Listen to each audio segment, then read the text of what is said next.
When I was much younger, sort of 6 to 11, Dad used to have a card trick that he did, and he swore he read our minds by looking at the reflection of the card in our eyes, and we all thought that was basically a lie.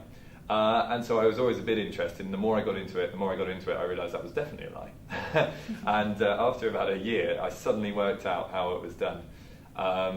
And it's all just spread from there. I got completely addicted to it. It's very addictive, wanting to learn more and everything, and more and more and more, and to get better and better and better.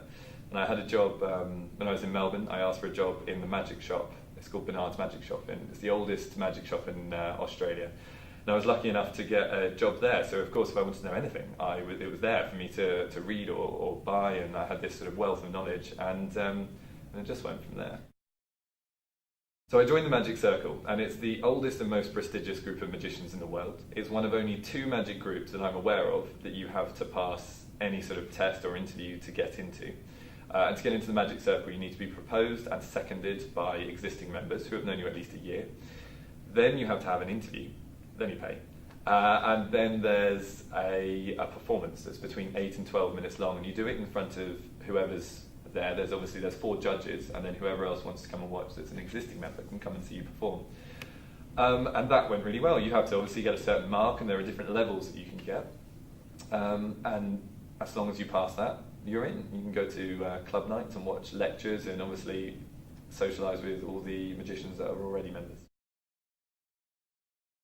I think Darren Brown is just incredible. I love almost everything he does. I think is brilliant, and he comes across so well on TV, which I think is really hard to do, especially when everyone's sure that everything's camera tricks and stuff. So he does really well. I love David Blaine's card stuff. In fact, all of his street magic is brilliant. He, again, does really well, and his latest show with people like Kanye West and Katy Perry, that was excellent. They're definitely the main people that I saw as I was growing up. And obviously there were people like Paul Daniels, but he was just a little bit just about before my time. So it was more people like Darren Brown and David Blaine. I really like just performing for people there and then, and not having to worry about whether the camera person's ready or whatever. It's nice going to people's weddings and just lightening up their day.